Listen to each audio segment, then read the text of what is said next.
It is always an iconic moment when Kanye West starts to gear up to drop a new album, and there is a lot of stuff that has been surfacing online from, private listening parties to studio sessions with Tyler, the Creator.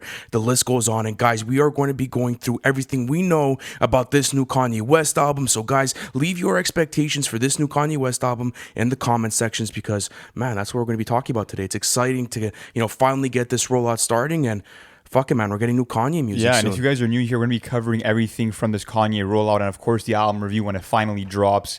And this is so exciting because we've gotten word that there will be an actual listening party and an album launch for this new Kanye album. And this comes off of a site called churchlv.churchcenter.com.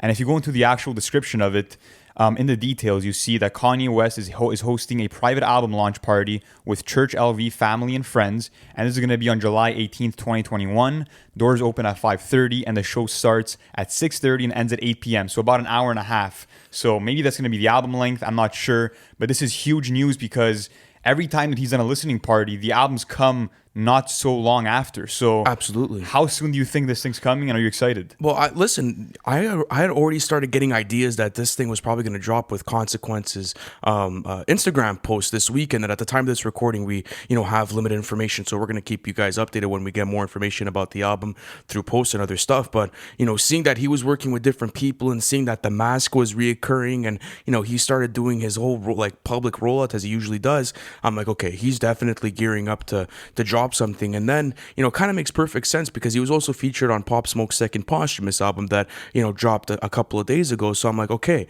this could be a really good way for him to start getting the name fresh again, for his listeners to start gearing up and training their ears to get in with it. So talking about that and going back to the Faith posthumous album, he was swearing on that. So do you think maybe he's going back to rapping now and that it's going to be a bit less gospel infused? And how did you feel about the track list also that surfaced? Yeah, so there's a lot of news coming, man, and there's so much to cover. But to start off with the actual Consequence post on Twitter and Instagram, he posted, that 10-second snippet of Kanye and Tyler working in the studio. And you hear a 10-second snippet where Kanye, you can actually hear him say, "I'm that ramped up, I'm on 10. And 10 would mean, his 10th studio album. Not only that, but in the actual caption, we have Khan's TV exclusive, Ye and Tyler, Epic Level, Summer 21, which just confirms our suspicions that this album will be coming in 2021.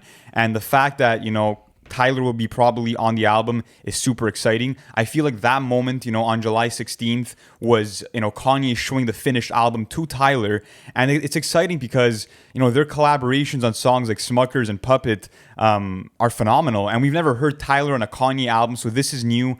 And I mean, in terms of the sounds that we heard from that snippet, it sounds very, I would say soul sample based. Yeah, I think he's going back to his old soul samples, especially that apparently he's been working with Selena Johnson for vocals, and she did the vocals, I believe, for All Falls Down. She did the chorus on there, man, and that's one of Kanye's best, choruses ever. Absolutely, and what's crazy is that already we have a track list that we could kind of go after because you saw the whiteboard and back in the video. I'm gonna go through all the tracks. There's 10 of them. The first one being Donda, second one being Remote, third one being Daylight, fourth Jonah, fifth Hurricane, sixth No Child Left Behind, seven Be You Again, 8 I Know God Breathed It on This, and then 9 24 You're Gonna Be Okay, and then 10 Come to Life. So we were talking earlier about how he was swearing on the Pop Smoke album and how there could be a hip-hop influence into this next album, but the thing is that there's still gospel influence within the branding of the rollout and still within the track list. So how do you think that's going to be able to fuse together? It's going to be interesting because I feel like, if you look at Kanye's catalog as a whole, the religious content matter has been there since the very beginning. Absolutely. I mean, take a song like Jesus Walks, for example,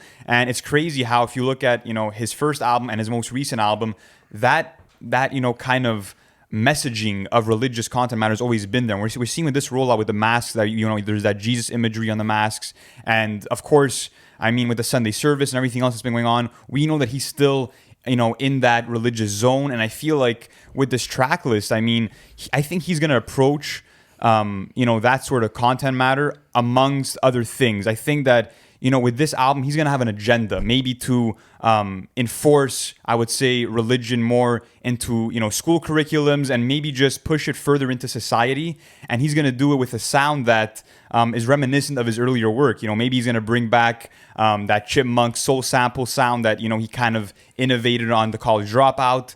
And it's interesting, too, because a source close to Kanye and Irina Shayk, which is his girlfriend, obviously, has said that the new music that he's working on is, very happy and very reminiscent of his earlier work. So does that excite you? And is that the kind of Kanye that you want? Listen, I haven't heard it in such a long time, especially like after, well, when he made that switch, I feel as if it kind of happened at graduation where he started getting into anthem music, and then, 808s and Heartbreak, and then MBDTF obviously went into different directions sonically, and then, he obviously did Yeezus, and then The Life of Pablo, then, you got Jesus is King, so he's been all over the place, but somewhere where I haven't seen Kanye go in a long time, are those soul samples and really taking that direction with it, so yes, I'll be happy. By the way, apparently, him and Arena are just friends. That's what I had heard, especially like off of. There's so many rumors right now, man. Like so, yeah, like we can't confirm that, but going back to the video, I don't know where it's gonna go, because it's kind of like with Jesus is King, like it was so gospel to the point where like there was no swearing. The content matter was extremely religious focused, and that it was really about preaching the word of God. And now it's kind of like, okay, he's kind of gearing and preparing fans up for maybe more swearing on the album and that sort of content matter. So how do you feel about that? Are you happy about that, or do you want him to maybe stick with the Jesus is King formula? I'm very happy that he's returning to this old sound, and I feel like we're gonna be returning now to this classic era of Kanye West. And I feel like, what I want most out of this project from what I've heard so far is, songs like Family Business or songs like Everything I Am, where Kanye is getting super introspective and is making actual, songs that have concepts to them. If you look at a song like Gorgeous, for example, where he tackles racial profiling, that's the Kanye that I want. I want Kanye to make dope music, but also have, his views explore into the world, because he never holds back. That's what I love about Kanye West, is that, he's always very upfront about his views and his takes on society. And that's what I want to see him, give us on this new project. Man. Absolutely. And I think that's where he's going to strive the best right now, is giving that sort of introspection on his life, because obviously it's probably been a rough past couple of years for Kanye, especially going through the whole mental health crisis, in 2018, and then obviously all the political backlash, and then the divorce and whatnot. Like it's been rough for him. And I feel as if like more than ever, he just wants to get music out there that he enjoys. And, he's also back in Hawaii, and he was cooking for this album. So, at the same studio where he made My Beautiful Dark Twisted Fantasy. Yeah, so it's kind of like, okay, there's some patterns here of going back to some, old habits of making the album and going back to that. So, do you think this could be an album of the year contender? Oh, 100%. Anytime that Kanye drops, I mean, that the bar is just, it's so elevated. And yes, Jesus King was probably the weakest in his discography, but you can never count Kanye out, and he obviously has one of the best discographies of all time. But I do want to talk about kind of our expectations for this listening party, because this could be the event that really sets everything into motion. Yes, sir. And what we know right now is that it's going on in Vegas, and that Big Sean apparently is already in Vegas. And we have confirmation that Kanye's in Vegas because he was spotted with Ice Cube at the Big 3 basketball game on, I believe, July 17th, which is, the time that we're recording this. So he's already in Vegas. I'm guessing that, he's getting, ready to have that album launch party all set up. So what do you think is going to happen there? Do you think he's going to play the full album? Do you think he'll play just a few tracks? And what do you think this is, playing into long term? I don't know. I think we're gonna see a whole different creative direction by Kanye. Regardless, it's so hard to call sort of.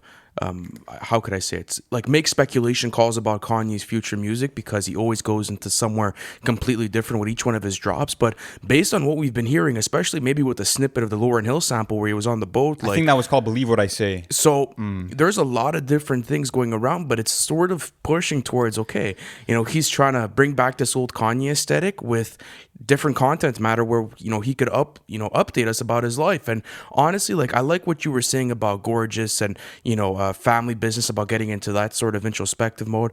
Songs like Everything I Am are some of my favorite Kanye songs and have some of his best material. So when Kanye gets introspective like that and he's able to give you those personal anecdotes, I feel as if that's when he's at his best. Yeah. And I also love when he's handling all of his own production and when he's really going hard on those soul samples, because listen, it's inspired a whole industry to do so as well. It And has. it has spawned so many different careers. It has done wonders for the industry, and it's given us some of the most timeless music that we've gotten in over, like, let's say 3 decades of Yeah. hip hop music. And- So I'm excited, man. And it's just interesting that, with Washington the Blood, we kind of got the vibe that he might be returning to a sound that's more similar to Yeezus in terms of production, where you have those industrial and very manic sounds. So it's cool to see him kind of maybe have scrapped, Donda, or maybe this is Donda, who knows at this point. But the point is that, Kanye is always creating. He's always in the studio. We've seen him, with Playboi Carti. We've seen him with Travis Scott because, they were rocking the same mask. So in terms of the collaborators, your guess is as good as mine and as good as anybody else's, because Kanye is literally everywhere at all times. And this project will be one of the most remembered of 2021. And we all need this, man. Absolutely. We all need it. So listen, guys, thank you for sticking through the whole video. And listen, at the time of this recording, we only have limited information on this Kanye album. So as stuff continues to come out, we will be keeping you guys updated. Excuse me. And listen, man, Kanye's dropping a new album. It's gonna be an event, and it's a great summer already, guys. So we'll catch you on the next one. Thank you for watching the video. It's always a pleasure doing content for you guys. Listen, if you haven't already, subscribe to the channel, because we're doing album reviews, and we actually have our series called Everything We Know, where we take you guys through the whole album rollout of the hottest releases of the year. Not only that, guys, but our Patreon plan is now live. You guys can access that in the bio. I appreciate you guys, and I'll see you on the next one.